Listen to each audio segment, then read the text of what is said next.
تو ایک زمانہ ہمارے اوپر ایسا گزرا ہے کہ لوگ ایک دوسرے کا احساس کرتے تھے. یہ بغداد کی کہانی ہے. ایک شخص صرف یہ دیکھنے کے لیے آتا ہے کہ یہ لوگ عزت کیوں اتنی زیادہ پا گئے ہیں. اس نے ایک ہوٹل سے کھانا کھایا, وہ مسلمان نہیں تھا, اور سامنے ٹیبل پہ ایک جوان بیٹھا تھا, وہ مسلمان ہے. اس نے محسوس کیا کہ اس کا تعلق ہمارے شہر سے نہیں ہے. خیر کاؤنٹر پہ جا کے اس کا بل دیا, اور اس صاحب نے کھانا کھایا, بل دینے کے لیے کاؤنٹر پہ گیا تو کہا آپ کا بل ادا ہو گیا ہے. کہا یہاں تو مجھے کوئی جانتا نہیں, میں اجنبی ہوں.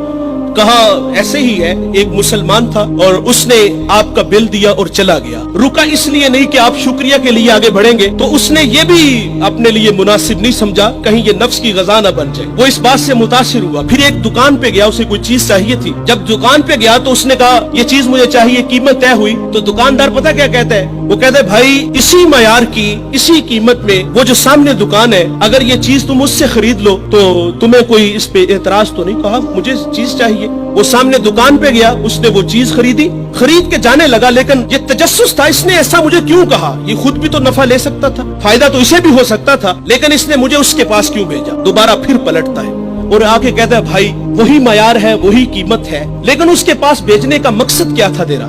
اس نے کہا بھائی صبح سے اس وقت تک میرے پاس بڑے گاہک آئے ہیں اور میں نے اپنے بیوی بچوں کے لیے رزق روٹی اکٹھی کر لی ہے, اور وہ جو سامنے بھائی ہے اس کے پاس صبح سے لے کر اس وقت تک کوئی گاہک بھی نہیں آیا. تو میری آرزو تھی کہ تو اس سے جا کے خرید لیتا تاکہ وہ بھی اپنے بچوں کے لیے رزق روٹی لے جاتا. ایک ایسا زمانہ تھا, ہمارے اخلاق اتنے اچھے تھے, ہم ایک دوسرے کا خیال رکھتے تھے.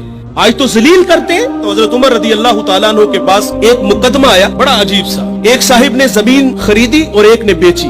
جس نے زمین خریدی اس نے ہل چلایا تو اس سے خزانہ نکلا, اور وہ خزانہ لے کے جس سے خریدی ہے اس کے پاس آ گیا اور آگے کہتا ہے کہ بھائی میں نے زمین خریدی ہے, زمین کے پیسے دیے ہیں, اس خزانے کے پیسے نہیں دیے, یہ آپ مجھ سے لے لو. اور جس نے بیچی ہے وہ کہتا ہے بھائی یہ تمہارے مقدر, یہ میں نہیں لوں گا, یہ تمہارے ہی ہیں. ان کا آپس میں تنازع ہوا, حضرت عمر کے پاس آ گئے. وہ دے رہا ہے, وہ لے نہیں رہا.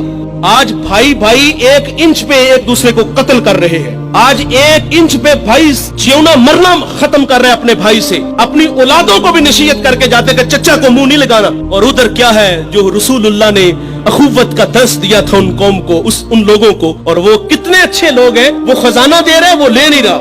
حضرت عمر رضی اللہ تعالیٰ عنہ کے پاس فیصلہ آیا تو آپ نے فرمایا تم دونوں صاحب اولاد ہو. کہا ہاں. ایک نے کہا میری بیٹی ہے, جس نے زمین بیچی تھی اس کی بیٹی تھی, جس نے خریدی تھی اس کا بیٹا تھا. کہا دونوں کا نکاح کر دو, اور وہ جو خزانہ ہے وہ بیٹی کو جہیز میں دے دو تاکہ وہ خزانہ دوبارہ اس کے پاس چلا جائے. تو اللہ سے دعا کریں کہ اللہ ہمیں اچھے اخلاق عطا